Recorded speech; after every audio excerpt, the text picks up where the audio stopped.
Hello दोस्तों, स्वागत है आपका अपने YouTube channel Vishnu online classes पर। दोस्तों, जैसा कि कक्षा 10 के मैथ में हम लोग पढ़ रहे थे बहुपद और बहुपद का 2C का पहला सवाल हो चुका था। आज जो है दूसरा सवाल देखना है। तो आइए देखते हैं कि दूसरा सवाल क्या है। दूसरा सवाल क्या होगा आइए हल करते हैं। माना, क्या मानेंगे? माना एक त्रिघात बहुपद, माना एक त्रिघात बहुपद। इसको मान लीजिए क्या मानेंगे? ax³ + bx² + cx + d है, जिसके शून्यक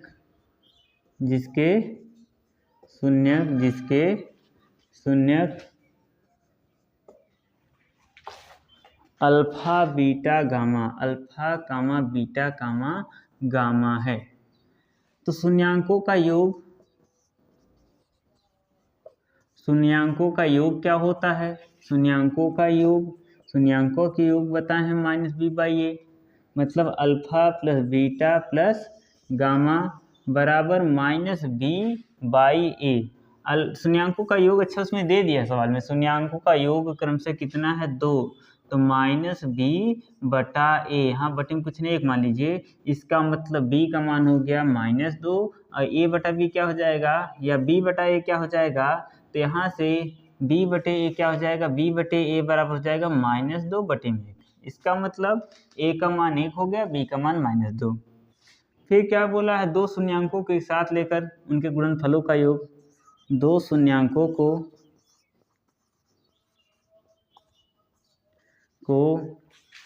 एक साथ लेकर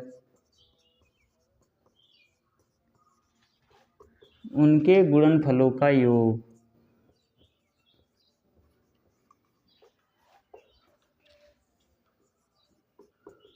गुणनफलों का योग इसके बराबर क्या बताएं? c/a। गुणनफलों का योग भी दे दिया है। कितना दिया, कहाँ गया? ये दिया है -7 बटे में कुछ नहीं, एक मान लीजिए c/a। इसका मतलब c का मान हो गया -7, a का मान कितना हो गया? 1। और शून्यांकों का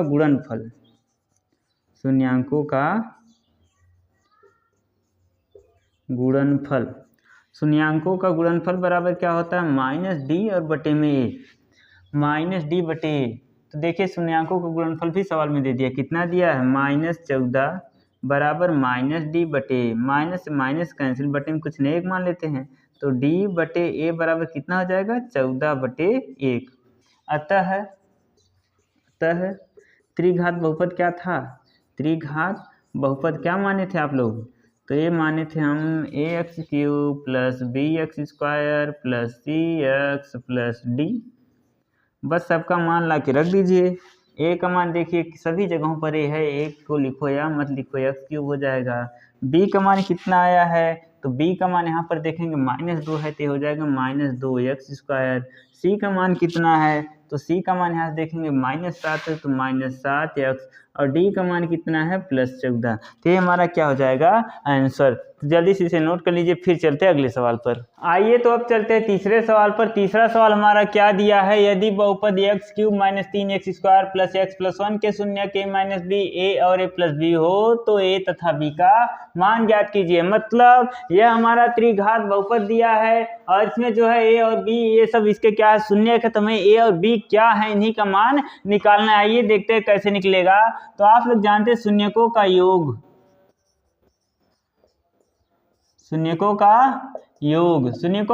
क्या होता है? तो बताएं कि -x² का गुणांक बटे x³ का गुणांक। शून्यक इसके कौन कौन से हैं? a - b है, दूसरा कौन है? a है, और तीसरा है a + b। शून्यक -x² का गुणांक कितना है? तो है -3। x³ का गुणांक कुछ नहीं है, क्या मानते हैं? 1 है। तो यहाँ से देखेंगे b से हमारा b कैंसिल, a मिलकर कितना है? 3 है। 3a बराबर माइनस क्या हो जाएगा? प्लस। तो 3 a बराबर कितना हो जाएगा? 3/3, और 3 से 3 कट कितना बचा? 1। अब क्या करेंगे? तो अब जो है इसी मान को ले जाके आप यहाँ पर रख सकते हैं, या तो दूसरा तरीका क्या है? शून्यांकों के गुणनफल से, शून्यांकों का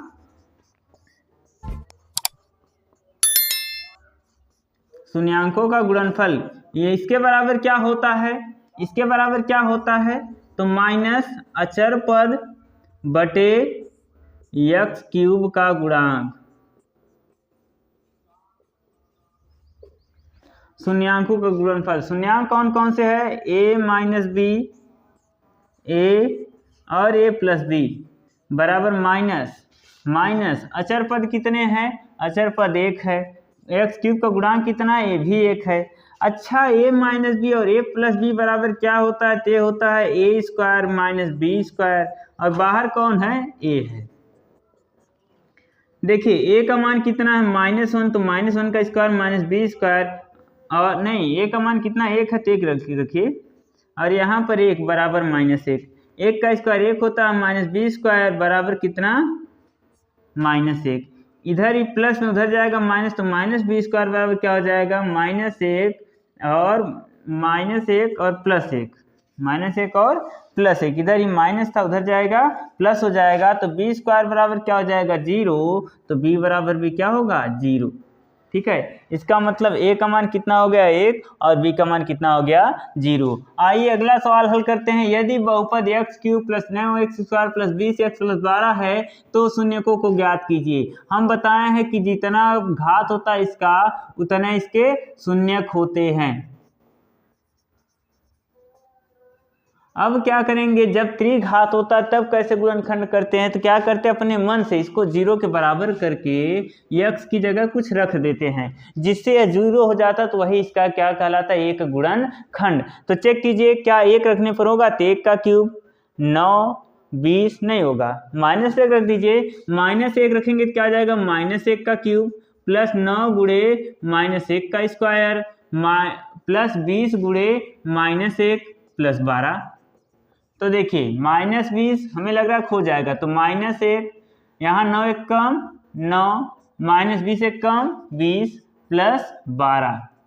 यहाँ पर देखेंगे कि 9 में ये 12 जोड़ दें 21 और 20 1 21, मतलब -21 प्लस 21, इसका मतलब ये 0 के बराबर हो गया। अतः हम कह सकते हैं कितना रखे थे, तो x बराबर कितना रखे थे, रुकिए फिर से चेक कर लेते हैं, थोड़ा सा मिस्टेक हो गया जल्दबाजी में, सॉरी इसके लिए। चलिए आगे चलते हैं। तो है x का मान कुछ रखना होता है, तो एक बार हम कितना रख दिए -1, तो x बराबर -1 रखने पर जब -1 रखेंगे तो क्या हो जाएगा, -1 का क्यूब प्लस 9 गुणे -1 का स्क्वायर प्लस 20 गुणे -1 प्लस 12 बराबर है। ये चेक करते हैं, तो ये -1 हो जाएगा, ये 9 का गुणा 1 का स्क्वायर 1 ही होता है, 9 1 कम 9 20 के कम 20 प्लस 12, तो यहाँ से जो है 20 और 9 कितना हो जाएगा 21 और 20 21, तो -21 प्लस 21 बराबर क्या हो जाएगा 0, जिससे 0 हो जाएगा, अतः इसका एक शून्यक है। इसी किधर ला देंगे, क्या हो जाएगा प्लस, अतः x plus 1 x cube plus 9x square plus 20x plus 12 का एक गुणनखंड है,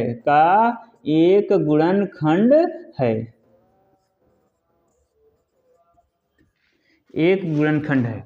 अब चलिए आगे चलते हैं, तो x cube plus 9x square plus 20x plus 12, इसको ऐसा सेट कीजिए कि सभी ब्रैकेट में यही बचे।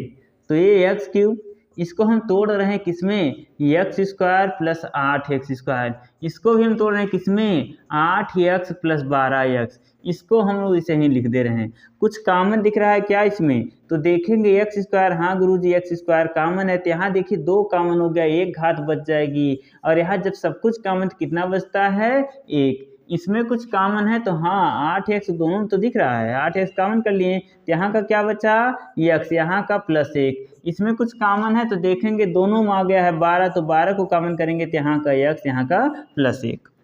जब दोनों में से तीनों में से x प्लस 1 कॉमन कर लेंगे, तो x प्लस 1 कॉमन कर लेंगे, यहाँ का कौन बचेगा x स्क्वायर, यहाँ का कौन बचेगा 8x, यहाँ का कौन बचेगा 12। अब दो संख्या आप ऐसा सोचिए जिनका गुणा कर दे तो 12 हो जाए, उन्हीं दोनों को जोड़ दे तो 8 हो जाए, तो आपके पास दो संख्या है ऐसी, कौन कौन सी, 6 और 2, तो ये हो जाएगा x square plus 6x plus 2x plus 12। चलिए आगे चलते हैं, तो x प्लस 1 अगले ब्रैकेट में इन दोनों में कुछ कॉमन है तो x कॉमन है तो क्या बचेगा x प्लस 6। इसमें कुछ कॉमन है तो 2 कॉमन है, यहाँ भी बचेगा x प्लस 6। अब देखेंगे तो x प्लस 1 यहाँ से कॉमन कर लिए x प्लस 6 को, तो यहाँ का क्या बचा है x और यहाँ का क्या बचा है प्लस 2। अतः शून्यकों की बात करें, अतः शून्य कौन कौन से हो जाएंगे, शून्य को भी बाद में निकालेंगे। पहले देखिए x प्लस 1 बराबर 0 तो x बराबर -1, x प्लस 6 बराबर 0 तो x बराबर -6। इसी तरह x प्लस 2 बराबर 0 तो x बराबर -2। अतः क्या हो जाएगा, अतः शून्य कौन कौन से हैं, -1, -6 और -2। जल्दी से इसे नोट कर लीजिए, फिर हम लोग चलते हैं अगले सवाल पर। तो आइए चलते हैं अगले सवाल पर। अगला सवाल क्या है, यदि बहुपद x³ - ax² plus x plus 3 का एक शून्य के है तो a का मान ज्ञात कीजिए। तो ज्ञात कर लीजिए, क्या बताएं, जिसको शून्य कहा जाए उसी को x की जगह रखना है, बाकी सबको 0 के बराबर कर देना है। तो क्या लिखेंगे, माना बहुपद x³ - ax² plus x plus 3 का एक शून्यक a है तो क्या हो जाएगा, x³ - ax² plus x plus 3 बराबर क्या करना है 0। अब x की जगह किसको रखना है, a को, तो a माइनस a गुणे a का स्क्वायर प्लस a प्लस 3 बराबर 0। तो a का क्यूब माइनस a का क्यूब प्लस a प्लस 3 बराबर 0, इधर से कैंसिल, a बराबर क्या हो जाएगा -3, यही हो जाएगा a का मान।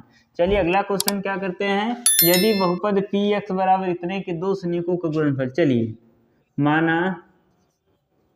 माना क्या मानेंगे, x³ माना x³ - 5x² - 2x प्लस 24 के तीन शून्यक कौन कौन से है भैया, क्या मानेंगे, अल्फा बीटा गामा है। तो क्या होता है, alpha plus beta plus gamma बराबर क्या होता है -b/a। अच्छा, अल्फा का मान भी नहीं पता, बीटा का मान भी नहीं पता, गामा का मान भी नहीं पता, -b/a। तो -b का मान कितना है -5, a का मान कितना है 1, हो जाएगा माइनस प्लस मतलब 5। इसको मान लीजिए आप लोग इक्वेशन नंबर 1। दूसरा alpha into beta into gamma बराबर क्या होता है -d/a। इसमें देखेंगे सवाल को बोला है कि दो शून्यांकों को गुणनफल किन्हीं दो को मान सकते हैं, इन दोनों का मान 12 मान सकते हैं, इसका मान किसी का भी। तो दो शून्यांकों का गुणनफल मतलब अल्फा इंटू बीटा का मान 12 दिया है तो 12 मान सकते हैं, इंटू गामा बराबर माइनस डी का मान कितना है, तो यहाँ पर 24 है, ए का मान 12 1 कम 12, 12 दूनी 24, तो गामा का मान कितना हो गया -2, गामा का मान हो गया -2। गामा का मान -2, ठीक है।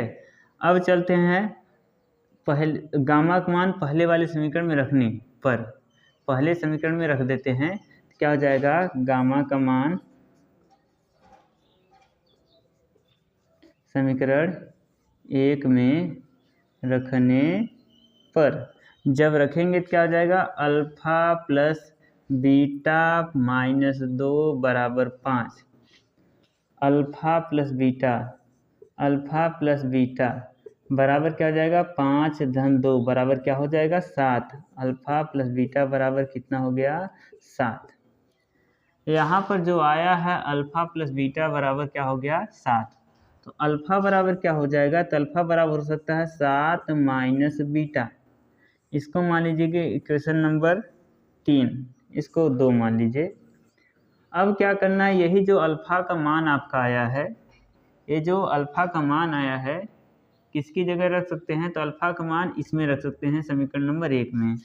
तो alpha into beta into gamma बराबर क्या आया था, तो आया था हमारा 24, वो भी किस में माइनस में। Alpha into beta into gamma का मान कितना, अल्फ़ा बीटा का मान कितना है, अल्फ़ा का मान आया है 7 माइनस बीटा, बीटा का मान, बीटा को बीटा ही रहने देते हैं। गामा का मान कितना आ गया, तो इसका मान है -2 बराबर कितना, -24। माइनस से माइनस कैंसिल, 2 से काटेंगे हो जाएगा 12। बीटा को गुणा कर देंगे, माइनस बीटा का स्क्वायर माइनस बीटा का स्क्वायर प्लस 7 बीटा और -12 बराबर क्या हो जाएगा, 0। अब दो संख्या ऐसा लीजिए, माइनस गुणा कर दीजिए पहले तो, बीटा स्क्वायर माइनस 7 बीटा और प्लस 12। दो संख्या ऐसा लीजिए जिनका गुणा कर दे तो 12, उन्हीं दोनों को जोड़ दे तो 7 होना चाहिए। तो बीटा स्क्वायर -4 बीटा -3 बीटा और प्लस 12, कुछ कामन है, बीटा कामन, तो यहाँ का बचेगा बीटा और माइनस में 4, यहाँ कुछ कामन -3 कामन, यहाँ भी बचेगा बीटा -4 बराबर 0। दोनों में से कुछ कामन है तो यहाँ से जो है क्या करेंगे, कामन यहाँ कर लेंगे हम लोग, बीटा -4 को कामन कर लेंगे तो यहाँ का बचेगा बीटा और -3, बीटा बराबर -4 बराबर 0, तो बीटा बराबर क्या हो गया, 4। इसी तरह बीटा -3 बराबर 0, तो बीटा बराबर क्या हो गया, 3। अभी अल्फ़ा का मान नहीं आया तो अल्फ़ा इंटू बीटा शुरू में बोल दिया था कितना, 12। अल्फ़ा इंटू बीटा का मान यदि हम 4 रख देते तो 12, 4 से काटेंगे तो अल्फ़ा का मान कितना हो गया, 3। इसी तरह जब 3 रखेंगे 4 आ जाएगा। अतः शून्य कौन कौन से हो जाएंगे, अतः शून्य कौन कौन से हो जाएंगे, तो गामा का मान कितना है, -2, अल्फ़ा का मान कितना है, 4, इसका मान कितना है, 3। तो ही हमारा हो जाएगा आंसर। और उम्मीद करते हैं कि आज का सेशन बहुत ही अच्छा लगा है। सभी लोग वीडियो को लाइक कीजिए, शेयर कीजिए, चैनल को सब्सक्राइब नहीं किया तो सब्सक्राइब कीजिए। तो मिलते हैं अगले वाले चैप्टर में। आप लोगों का शुरू होगा दो रैखिक समीकरणों का युग्म, जो है ये बहुत ही थोड़ा सा सबको कठिन लगता है, लेकिन हम इतना आसान पढ़ाने वाले हैं, आप लोगों को बहुत ही मज़ा आने वाला है। तो अगला चैप्टर कल शुरू करेंगे अगले वीडियो में। तब तक के लिए जय हिंद, जय भारत। तो इसी तरह आप लोग पढ़ते रहिए, मुस्कुराते रहिए।